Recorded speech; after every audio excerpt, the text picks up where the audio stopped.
ഈ ലോക്സഭാ തെരഞ്ഞെടുപ്പിനെ പറ്റി പൊതുവെ വിലയിരുത്തും. അതോടൊപ്പം കോട്ടയത്ത് വളരെ നിർണായകമായ വിജയം കൈവരിച്ചു. കേരള കോൺഗ്രസ് പാർട്ടിക്ക് സംസ്ഥാന പാർട്ടി എന്നുള്ള അംഗീകാരം കിട്ടുകയാണ്. ഇന്നത്തെ യോഗത്തിൽ നമുക്കൊരു ചിഹ്നം ഇലക്ഷൻ കമ്മീഷൻ അംഗീകരിച്ചു കിട്ടും. ഇപ്പോൾ ഫ്രാൻസിസ് ജോർജ് തവണ മത്സരിച്ച ഓട്ടോറിക്ഷ തന്നെ ആവശ്യപ്പെടണം എന്നുള്ളതാണ് ഉള്ള നിർദ്ദേശം. ഇന്നത്തെ കമ്മിറ്റി അതിനുള്ള തീരുമാനമെടുക്കും. അത് ഇലക്ഷൻ കമ്മീഷനെ അറിയിക്കുകയും ചെയ്യും.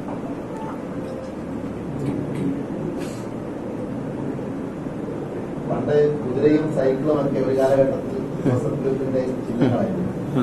സൈക്കിളൊക്കെ സാധാരണക്കാരന്റെ വാഹനമായിരുന്നു ഉപയോഗിക്കുന്നുണ്ട്. ഇല്ല, അതിനേക്കാൾ ഇപ്പം ഓട്ടോറിക്ഷയാണ് കൂടുതലായിട്ട് ഉപയോഗിക്കുന്നത്.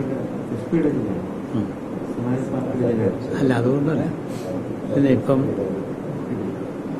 ആളുകൾ ഉപയോഗിക്കുന്ന സൈക്കിളിനേക്കാൾ പോപ്പുലർ ആയിട്ടുള്ള വാഹനമായി ഓട്ടോറിക്ഷ മാറിയിരിക്കുന്നത്. അതുകൊണ്ടാണ് ഓട്ടോറിക്ഷ ആവശ്യം.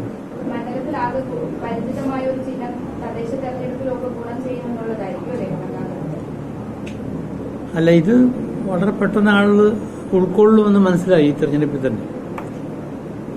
കാലഘട്ടം മാറിയതുകൊണ്ടാണ്. ഒരു കാലഘട്ടത്തിൽ സാധാരണക്കാരന്റെ വാഹനം സൈക്കിളായിരുന്നു, സാധാരണക്കാരന്റെ വാഹനം ഓട്ടോറിക്ഷ ആയതുകൊണ്ടാണ്. അതെ, ഓട്ടോറിക്ഷ. അതുകൊണ്ട് തന്നെ ഞങ്ങൾ ഇത്തവണ ഓട്ടോറിക്ഷ സ്വീകരിച്ചത്.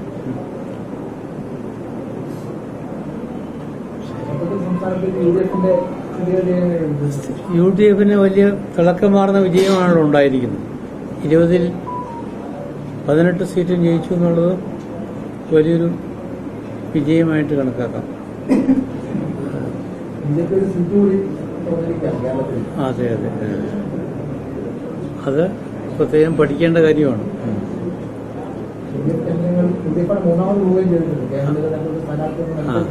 കോൺഗ്രസ് പാർട്ടി പ്രത്യേകമായി പഠനം നടത്തിക്കൊണ്ടിരിക്കുകയാണ്. അതായത് മുൻ കാലഘട്ടങ്ങളിലേക്ക് ക്രൈസ്തവ സഭകളുടെ പിന്തുണ ഇത്തവണ കിട്ടിയതുപോലൊരു പിന്തുണ ബിജെപിക്ക് കിട്ടിയിരുന്നില്ല. ഇത്തവണ ബിജെപിയുടെ പോലും വിലയിരുത്തൽ യശുവിന്റെയൊക്കെ വിജയത്തിന് ഒരു പ്രധാനപ്പെട്ട കാരണം ക്രൈസ്തവ വോട്ടുകൾ വൈദ്യുതി ലഭിച്ചു എന്നുള്ളതാണ്. ജനവിഭാഗം ബിജെപിയോട് കൂടുതൽ അടുക്കുകയാണ്.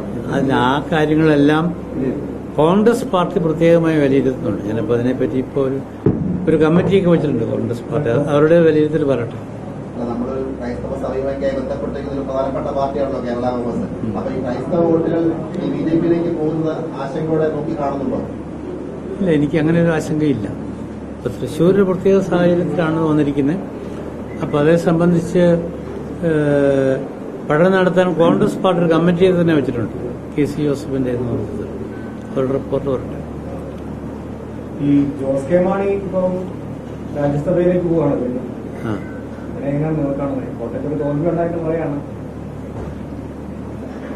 അതുകൊണ്ട് പാർട്ടിയുടെ ഒരു ആഭ്യന്തര വിഷയമായിട്ട് ഞാൻ കാണുന്നുള്ളൂ.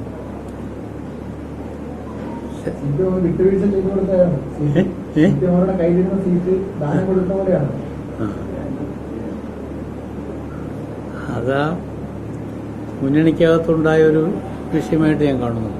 ബിജെപി ഈ കഴിഞ്ഞിടെയായിട്ട് ജോസ് കെ മാണിക്കെതിരെ കാര്യമായിട്ടൊന്നും പറയുന്നില്ല. ലയനത്തിന് സാധ്യത കാണുന്നുണ്ടോ? അല്ല, രാവിലെയും വൈകുന്നേരവും അങ്ങനെ ആൾക്കെതിരെ സംസാരിക്കുന്ന രീതി ഞങ്ങൾക്കില്ല.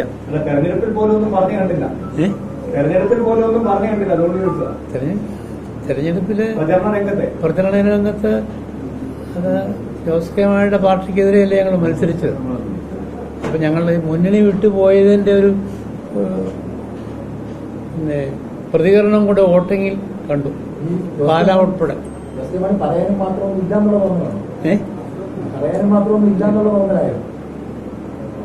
അതല്ല, ജോസ് കെ മാണിയുടെ പാർട്ടിയെ കോട്ടയത്തെ പാർലമെന്റ് അംഗീകരിക്കുന്നില്ല, ജനങ്ങൾ അംഗീകരിക്കുന്നില്ല എന്ന് ഈ തെരഞ്ഞെടുപ്പ് ഫലം വ്യക്തമാക്കിയിരിക്കുന്നു.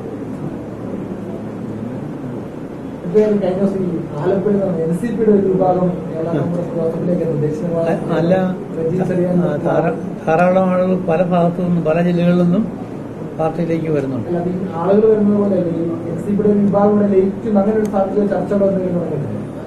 അല്ല, പലരും ഞങ്ങളുടെ പാർട്ടിയിൽ ചേരാനുള്ള ആഗ്രഹം പ്രകടിപ്പിച്ചിട്ടുണ്ട്. അതെല്ലാം പ്രത്യേകമായി പരിഗണിക്കുന്നു. അതൊന്നും ഞാൻ ഇപ്പം പറയുന്നില്ല. വരുന്ന ആളിലേക്ക് സ്വാഗതം ചെയ്യുക എന്ന സമീപനം പാർട്ടി എടുത്തിരിക്കുന്നത്. അത്രയേ ഉള്ളൂ. പാർട്ടി കൂടുതൽ ശക്തിപ്പെടുന്നതിൽ ഒത്തിരി സന്തോഷമുണ്ടല്ലേ? തീർച്ചയായിട്ടും. ഈ തൃശ്ശൂരിലെ കോൺഗ്രസ് ഭരിക്കുന്നതല്ല, അപ്പൊ ഈ പാർട്ടി മത്സരിക്കുന്ന seat assembly Lok Sabha constitution segment ഉണ്ട് ഇരിങ്ങാലക്കുട കൂടി. അവിടെ അടക്കമുണ്ടായ വോട്ടിന്റെ കണക്കുകൾ കൂടി പരിശോധിക്കേണ്ടത്. അത് പ്രത്യേകം തെരഞ്ഞെടുപ്പിലും ഒരുപക്ഷെ പാർട്ടിയോട് മത്സരിക്കട്ടെ. അത് വിലയിരുത്തുന്നുണ്ട്. അവർ പഠിക്കുന്നുണ്ട്. അവിടുത്തെ കാര്യങ്ങൾ ഉൾപ്പെടെ പ്രത്യേകം പഠിക്കുന്നു. ഈ തദ്ദേശ തെരഞ്ഞെടുപ്പ് ഒരുക്കങ്ങൾ തുടങ്ങാനുണ്ടോ പാർട്ടി? ഇപ്പോൾ ലോക്സഭാ തെരഞ്ഞെടുപ്പ് തീർച്ചയായിട്ടും വിഭജനം കൂടി വരികയാണ്. വാർഡ് വിഭജനത്തോടുകൂടി ആ കാര്യങ്ങളെ പറ്റിയും പ്രത്യേകമായി പഠിക്കുന്നതാണ്. വാർഡ് വിഭജനം വരുമ്പോൾ മുന്നണിയിൽ കൂടുതൽ സീറ്റുകളുടെ എണ്ണത്തിലാക്കാനുള്ള കാര്യങ്ങൾ തീർച്ചയായിട്ടും ആവശ്യമുണ്ട്.